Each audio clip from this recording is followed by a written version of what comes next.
Magandang umaga sa inyong lahat. Ako nga pala si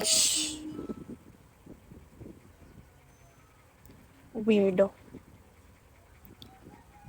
Sa ating talakayan ngayon ay ating pag-uusapan ang mahalagang katangian na dapat taglayin ng isang mahusay na tagapagsalin. Hindi dapat na marunong lang magsalita sa dalawang wika.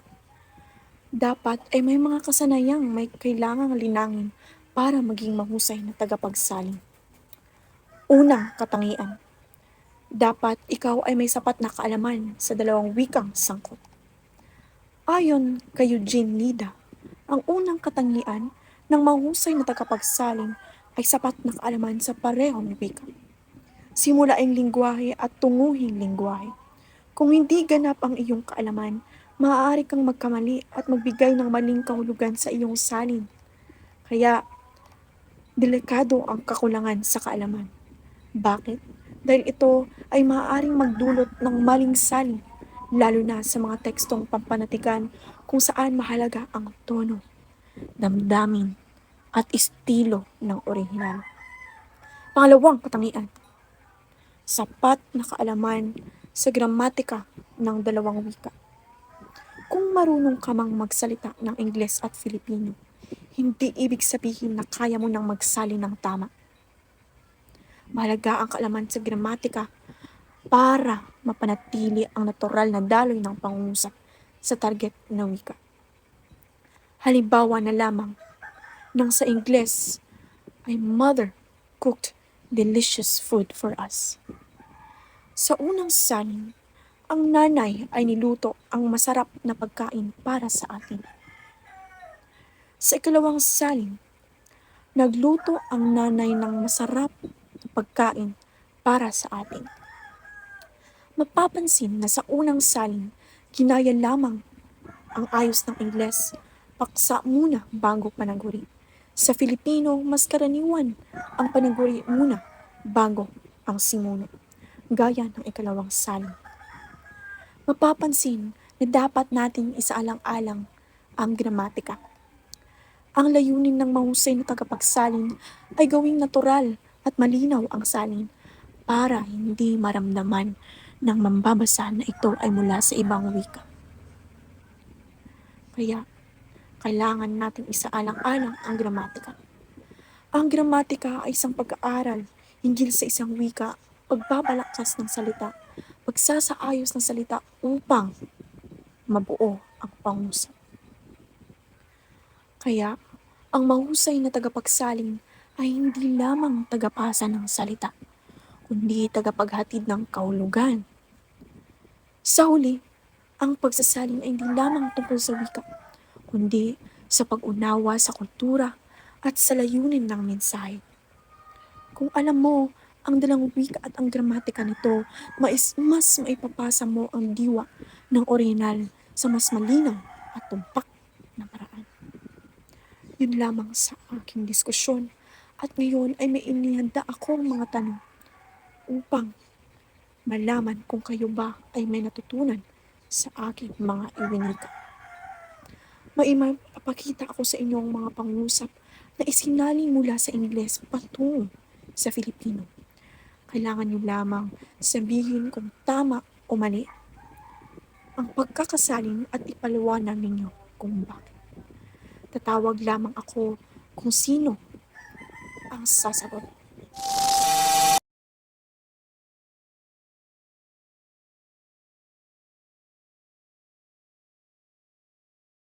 Yun lamang para sa aking parte. Naway may natutunan kayo. Salamat. Bakla! Hi all! Been gone for so long, but don't get me wrong, it's Balong! Serving looks all day long. Ngayon, tayo naman ay dumako sa ikatlong katangian na dapat taglayin ng isang tagapagsalin. Ito ang sapat na kaalaman sa paksang isasalin. Mas nagiging epektibo ang isang tagapagsalin kapag may malinaw siyang kaalaman at interes sa paksang isasalin. Dahil dito, mas napapahayag niya ang tumpak na nilalaman at estilo ng akda. At mas nauunawaan ang layunin ng orihinal na manunulat. Pang-apat at panghuling katangian na dapat taglayin ng isang tagapagsalin ay dapat may sapat siyang kaalaman sa kultura. Sa pagsasalin, hindi lang wika ang isinasalin, kundi pati na rin ang kultura. Kaya mahalagang kilalanin at unawain ng mga tagapagsali ng kultura ng dalawang bansa upang mapanatili ang tamang kahulugan at damdamin ng may akda. Hi, ako si Anjoy. Ako'y tahimik lang. Sa umpisa, kahit hindi mo pilitin, agad ako'y sasama. Hindi ako nagsasalita, ngunit ngayon ay kinakailangan, kaya napilitan. Magandang umaga sa inyong lahat. At dahil tayo ay tapos na sa katangiang tagapagsalin, tayo naman ay dadako sa salungatan sa pagsasaling wika. Na kapag sinasabi natin salungatan, ito ay tumutukoy sa hindi pagkakatugma o pagkatiwalas sa salin sa orihinal na kahulugan, layunin, tono o damdamin ng isang teksto. Ngunit bago iyan, ano nga ba ang pagsasaling wika? Kapag sinasabi natin pagsasaling wika, ito ay isang proseso ng paglipat ng isang mensahe o akda mula sa isang wika tungo sa iba pa nang hindi nawawala ang orihinal nitong kahulugan, estilo at diwa. Layunin nitong maipaabot ang impormasyon sa orihinal na teksto, maging tulay sa pagitan ng dalawang kultura o lipunan, at upang ipagpatuloy ang pagpapalitan ng kaalaman, damdamin at ideya sa kabila ng pagkakaiba ng wika. Ito ay mahalaga sa larangan ng edukasyon, panitikan, pagsulat ng aklat, pelikula at dula, lalo na sa internasyonal na pangkomunikasyon at sa siyensya at teknolohiya. Bilang tagapagsalin, mahalaga na matapat hindi lang sa isang salita, kundi pati na sa diwa ng akda. Minsan, mas mahalaga ang mensahe kaysa literal na salita. Ang bilang unang uri ng salungatan sa pagsasaling wika, nangunguna dito ang salita laban sa diwa. Ano nga ba ang ibig sabihin nito? Kapag sinasabi natin salita sa salita, ito ay tumutukoy sa direktang pagsasalin ng salita mula sa isang wika patungo sa isa pa. Ito ay madalas ginagamit na teknikal o legal na pagsasalin kung ang mahalaga ang eksaktong termino. Kalimitan nagkakaroon ng problema sa naturalidad o pagkakaintindi kapag idioma ang orihinal na pahayag.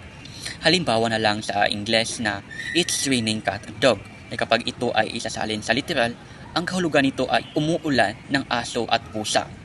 Kung inyo napapansin, naging katawa-tawa ang naging resulta ng pagsasalin. Kaya dito napapasok ang salita sa diwa. So kapag sinasabi natin salita sa diwa, ito ay ang paglilipat ng kahulugan o mensahe. Dito naman, mas pinagtutuunan ng pansin ang kahulugan, damdamin at konteksto ng orihinal. Mas angkop sa mga akdang pampanitikan, pelikula, ng idiomatic expression at panitikan. Maaaring gumamit ng ibang salita, ngunit tapat sa mensahe ng orihinal. Halimbawa na lang sa "It's raining cat and dog", kapag ito ay isinasalin sa salita sa diwa, ang ibig sabihin nito ay malakas ang buhos ng ulan. Dahil sa pagsasalin sa diwa, naging mas madaling maintindihan at angkop ang kahulugan ng salita. Ito ang naging pangunahing hamon sa pagsasaling wika, ang pagpili kung ano nga ba ang uunahin, ang eksaktong salita o ang intensyon ng manunulat. Ang tamang balanse ay mahalaga upang hindi mawawala ang bisa ng mensahe. At ngayon, atin namang pag-uusapan kung bakit nga ba mahalaga ang diwa sa pagsasalin. Una, mahalaga ang diwa sa pagsasalin upang mas maipahayag ang tunay na mensahe. Sa pagsasalin ng diwa, nauunawaan ng mambasa ang pinakapuso ng sinasabi ng author, hindi lang ang mga salita. Mahalaga ito lalo na sa aktang pampanitikan, sanaysay at personal na salaysay. Pangalawa naman ay upang mabigyang paggalang sa kultura ng mambabasa. Bawat wika ay may kanya-kanyang kultura at ekspresyon. Kaya, ang pagsasalin ng diwa ay nagbibigay daan upang mas maunawaan ng mambabasa ang damdamin at kaisipan sa likod ng teksto para sa angkop sa kanyang sariling kultura. Ang pangatlo naman ay upang maiwasan ang kalituhan at maling interpretasyon. Kapag literal kasi ang pagsasalin, lalo na sa idioms at sa mga talinghaga, nagkakaroon ng kalituhan sa mambabasa. Sa diwa ng pagsasalin, dito ay mas tiniyak ang pagkaunawa at papanatili ng layunin ng akda. Pangatlo ay upang mas natural ang daloy ng wika. Kapag ang diwa ay sinasaalang-alang, naging mas malapit sa karanasan at pananalita ng mambabasa ang teksto, hindi pilit basahin at nagmumukhang orihinal na isinusulat sa sariling wika. At sa panglima naman ay ang pagkikilala sa pananaw ng author. Ang diwang pagsasalin ay isang paraan ng paggalang sa intensyon at pananaw ng may akda. Tinutulungan nitong maiparating ang mensahe sa ibang wika nang hindi nawawala ang damdamin, estilo at boses ng orihinal. So merong mga katangian ang mahusay na tagapagsalin. Una ay ang marunong mag-analisa ng konteksto. Pangalawa naman ay malalim na pag-unawa sa parehong wika. Pangatlo, marunong bumalanse sa pagitan ng salita at diwa. At sa panghuli, tapat sa layunin ng manunulat. Pangalawang uri naman ng salungatan sa pagsasalin wika ay ang tinatawag na himig salin laban sa himig orihinal. Ano nga ba ang ibig sabihin ng himig salin? Ang himig salin ay tumutukoy sa uri ng pagsasalin sa literal o salita sa salita. Kaya't ang kinakalabasan ay tunog banyaga, artipisyal o hindi natural pakinggan sa wikang Filipino. Kadalasang halata sa ganitong pagsasalin na ito ay mula sa ibang wika. Halimbawa ang piece of cake o nangangahulugang piraso ng matamis na tinapay o kaya ang miss the boat na o nalimutang bangka o dito kaya sa once in a blue moon na nangangahulugang minsan sa asol na buwan. Ang himig salin kasi ay inuuna ang bawat salita kaysa sa diwa o tunay na kahulugan ng orihinal, hindi binabagay sa kultura at gamit ng wikang Filipino, kaya't maaari nakakalito at katawa-tawa. Dito naman sa himig orihinal, ang himig orihinal ay tumutukoy sa pagsasalin na isinaalang-alang ang kahulugan ng diwa ng orihinal, kaya't ang salin ay natural at parang orihinal na isinusulat sa wikang Filipino. Halimbawa na lang, sa a piece of cake o ang ibig sabihin ay madali lang, o di kaya sa minsan sa miss the boat na nangangahulugang lumagpas na ang pagkakataon, o kaya sa once in a blue moon na nangangahulugang bihira lang mangyari. Sa himig orihinal kasi, hindi iniisa-isa ang salita kundi binibigay ang tunay na kahulugan base sa konteksto. Ginagawa ito upang mas pakapinabang sa mga mambabasa. Bakit nga ba mas mahalaga ang himig orihinal? Mahalaga ito upang mas madaling maunawaan, mas natural basahin at pakinggan, mas nakatutok sa kultura ng mga mambabasa at naiiwasan ang pagkalito o maling interpretasyon. Dito naman ay ipinakita ang tunay na halaga ng himig orihinal sa edukasyon, pagsasalin at pang-araw-araw na pangkomunikasyon. At yun lang po, maraming salamat. Magandang araw po sa ating lahat. Ako nga po pala si Binibining Shanlimay B. Arangas. Pero, pwede niyo po ako tawaging Precious. Precious. At naniniwala po ako sa kasabihang, stay fresh dahil ang grades na tatago ang mukha. Hindi po, ate. Joke lang po. Ngayon naman ay tatalakayin ko ang tungkol sa panahon ng author versus panahon ng tagapagsalin. Sa panahon ng author naman, panahon kung kailan isinulat ang akda, batay sa wikang karaniwan noon, maaaring gumagamit ng lumang anyo ng wika. May mga salitang maaaring wala ng gamit ngayon. Ito ang panahon kung kailan isinusulat ang akda, kaya gumagamit ito ng wika na karaniwan noon, kabilang ang mga lumang salita at struktura na maaaring hindi na ginagamit ngayon. Dahil dito, nagiging mas mahirap intindihin ng mga modernong mambabasa ang orihinal na teksto. Dito naman tayo sa panahon ng tagapagsalin. Una-una, panahon kung kailan isinasagawa ang pagsasalin, nakasalalay sa kasalukuyang gamit ng wika, umaayon sa kakayahan ng target na mambabasa, karaniwang gumagamit ng makabagong anyo ng wika. Ito naman ang panahon kung kailan ginagawa ang pagsasalin. Nakabatay ito sa kasulukuyang wika at antas ng mababasa. Kaya kadalasan, gumagamit ng makabagong anyo ng wika upang mas maging malinaw at madaling maintindihan ang salin. Dito naman tayo sa ugnayan ng dalawang panahon.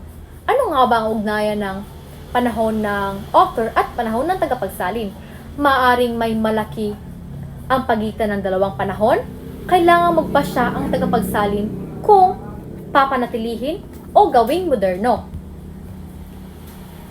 Layunin naman ito ang parehong damdamin at kahulugan tulad ng orihinal. Kapag may malaking agwat sa pagitan ng panahon ng author at tagapagsalin, kailangan magdesisyon ang tagapagsalin kung papanatilihin ang orihinal na anyo o gawing moderno ang wika. Ang mahalaga ay mapanatili ang orihinal na damdamin at kahulugan ng wika.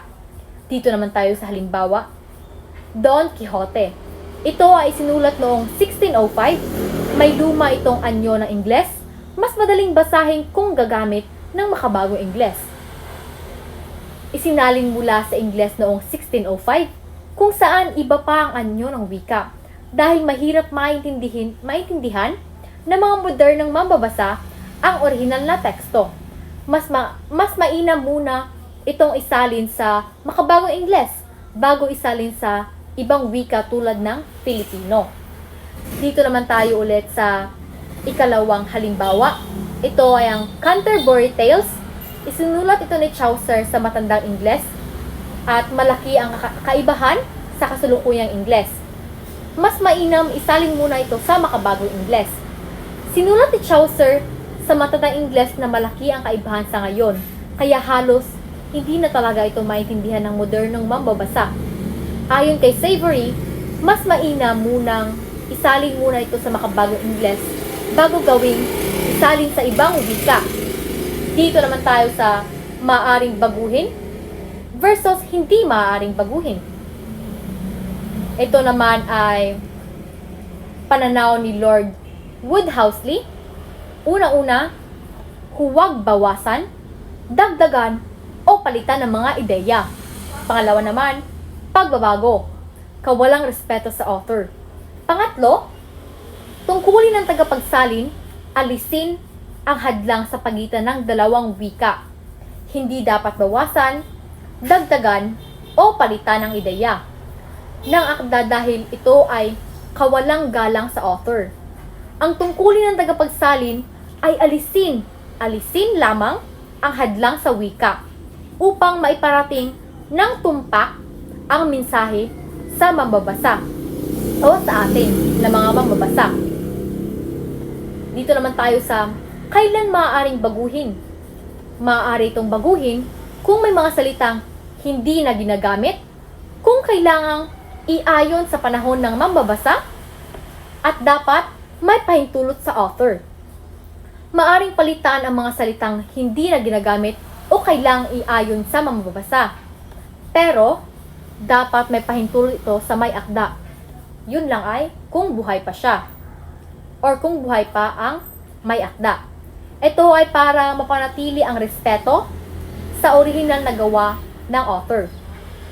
Dito naman tayo sa panghuli, mga hakbang sa panghihiram ng salita. Dinamiko, mabilis magbago at umunlad. Malaking tulong ng panghihiram sa pag-unlad. Kadalasang mula sa Ingles ang hinahango at magkaiba ang ortografiya ng Filipino at Ingles. Ito ay mga hakbang sa panghihiram ng salita, katangian ng wikang Filipino. Yun lamang po at maraming salamat. Pero, bago pang lahat, bago pa tayo dumako sa susunod naman sa akin, ay magbibigay muna ako ng mga katanungan kung naiintindihan lamang ba talaga ang aking sinasabi. So, magsimula na tayo. Ako po pala si Samantha.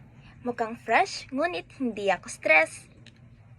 May mga uri palang 3 panghihiram. Una ay ang dialectal, kultural at politikal. Kapag sasabihin natin hiram, ito ay sa Ingles ay attitude at sa Filipino naman ay salobin. Unang uri ng panghihiram ay ang dialectal. Ito ay panghihiram ng mga salita o wika sa pagitan ng isang bansa. Halimbawa, ang salitang bayot na nagmula sa Cebuano na nangangahulugang bakla na ginagamit na rin sa Tagalog. At ang pangalawang panghiram naman ay ang kultural. Ito ay nakabase sa kultura ng iba't ibang panig ng bansa. Ang panghihiram ng mga salita. Halimbawa, sa pagkain kimchi, ito ay nanggaling sa Korea. Ang pagkonsumo nito ay lumago sa buong mundo, kabilang ang Pilipinas, sa nagpapakita ng paghihiram ng kultura, kaya ito ay kultural. Pangatlo naman ay ang panghihiram na politikal. Ito ay nagsimula na sakupin tayo ng Kastila. Tinanggap na natin ang kanilang sistema at estilo ng pamamalakad. Halimbawa, ang pagtatag ng isang republika bilang isang sistema pamahalaan sa Pilipinas pagkatapos ng kolonyal na panahon na humiram ng mga ideya mula sa mga tulad ng Estados Unidos. Kaya huwag nating kalimutan ang tatlong uri na panghihiram. Ito ay dialectal, kultural at politikal. Salamat. Ngayon ay dadako na tayo sa dalawang paraan ng paghihiram. Una ay tuwirang hiram. Ito ay hinihiram ng buwang salita mula sa banyaga at girl, inaangkop ang bigkas at pagbabay ng salitang hiniram sa ortografiyang Pilipino. Halimbawa na lang dyan ay cheque, sieke, jeep, diep. So, ang ibig sabihin nito bakla ay ang salita ay binabago upang mas maging Filipino ang tunog at pagbabay nito. Tila. Ano? Tila ano? Tila, mas ginagawa itong natural sa ating wika. Ang kalawa naman ay ganap na hiram. Wow, ganap na ganap. Ito ay hinihiram ng buo ang salitang banyaga na walang pagbabago sa anyo nito. Sana all hindi nagbago. Karaniwan, ito ay mula sa Ingles. Halimbawa na lang dyan ay computer, Xerox, cake. Dahil kadalasan ay technical o modernong termino, hindi na ito isinasalin o ibinabago pa. Hi guys! Ako si Charlotte. Palaging may dalang kwento na minsan totoo at minsan pang teleserye. At sa umagang ito, dadako naman tayo sa mga tungkulin ng pagsasalin. Una, basahin at unawain ang teksto. Ayon kay Lawson, ang pagiging tagasalin ay dapat maging isang maingat na mambabasa upang ang teksto o akda na kanyang binabasa ay mauunawaan niya ng maigi at maiintindihan niya ang mga kahulugan nito. Sa tungkulin na ito, makikita at mahahamon ang kanyang kakayahan sa wika bilang isang tagasalin. Isa rin sa katangian at tungkulin ng isang tagasalin ay ang pagiging mahusay sa kanyang wikang binabasa upang pag ito'y ilipat na sa isang bagong wika, hindi siya mahihirapan sa paglipat nito at ito'y magiging parehas lang sa kanyang orihinal na teksto. Ibig sabihin, dito sa tungkulin na ito, masusubok ang galing sa wika ng isang tagasalin. Kailangan niyang mahusay sa kanyang sariling wika dahil ito ang magiging daan upang maisalin niya ang teksto sa ibang wika ng malinaw at tumpak. Ang layunin dito ay hindi lang basta maisalin ang salita, kundi ang diwa o kahulugan ng teksto. Kapag hindi niya ito naintindihan ng maayos, magiging magulo rin ang salin niya at maaaring malayo sa orihinal na mensahe ng may akda. Kaya bilang tagasalin, ang unang hakbang ay malalim na pag-unawa. Dahil kung tama ang simula, magiging mas madali ang susunod na bahagi ng pagsasalin. Ang pangalawa naman na tungkulin ng pagsasalin ay ang paghahanap ng tumpak na anyo upang muling maipahayag ang mensahe ng akda. Sa tungkulin na ito, ay mahahamon ng tagasalin kung gaano kahusay ang kanyang wika, lalo na sa kanyang binabasa. At ang dahilan kung bakit ito mahahamon ay dahil dito sa parteng ito na ililipat ng tagasalin sa ibang wika ang kanyang nabasa na teksto o akda. Dito, mahalaga ang pagiging mahusay ng tagasalin sa parehong orihinal na wika at bagong wika. Kailangan niyang maintindihan ang nilalaman at malaman kung paano ito maisasalin sa paraang tama at naaangkop sa bagong wika. Hindi lang basta pagsasalin ng salita ang layunin, kundi ang pagbibigay halaga sa konteksto, paksa, at estilo ng orihinal na akda. Dito rin makikita kung gaano kahusay ang tagasalin sa pagbuo ng isang salin na may pagkakapareho sa orihinal kahit na magkaiba na ang wika. Kapag hindi ito na isaalang-alang, maaring maligaw ang mambabasa sa tunay na kahulugan ng teksto. Kaya, mahalaga ang maingat na pagpili ng mga salita, estruktura at tono. Sa madaling salita, ang ikalawang tungkulin ng tagasalin ay ang pagiging malikhaing tagapaghatid ng mensahe, isang tagalikha ng bagong anyo, ngunit may matibay na paggalang sa orihinal na akda. Yun lamang po sa aking parte, Mrs. Castro. Maraming salamat!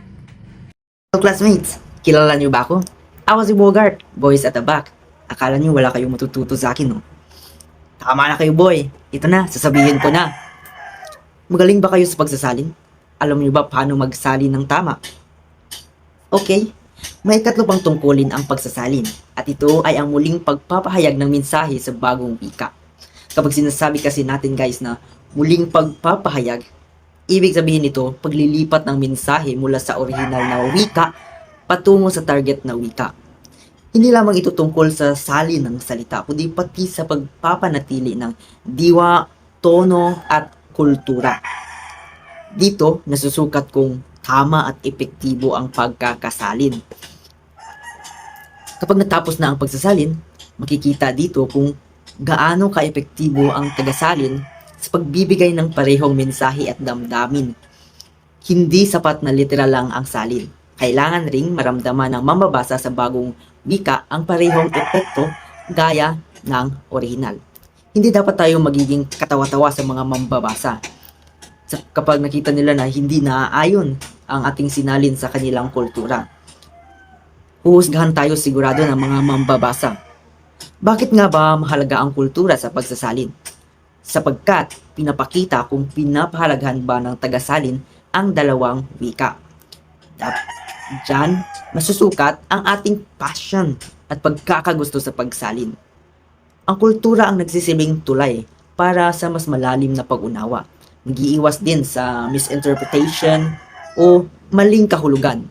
At higit sa lahat, nagpapakita ng respeto sa pinagmulan ng teksto. Kung hindi kasi isasama ng tagasalin ang aspeto ng kultura, maaring magmukhang walang galang o hindi wasto ang salin guys. Kaya mahalaga na habang isinisalin ang wika, naiintindihan din ang pinagmulan nitong kultura. Punta tayo sa susunod na slide. Nandito ang diagram ng proseso ng pagsasalin. Ang prosesong ito ay nagsimula sa pagbabasa at pag-unawa sa orihinal na teksto. Pagkatapos isinasalin ito sa bagong wika habang tinitiyak na buo pa rin ang kahulugan at may paggalang sa parehong kultura. Makikita dito na ang kahulugan ay parang puso ng teksto. Dito nakatutok ang tagasalin upang matiyak na ang tunay na mensahe ay malinaw bago ito isalin.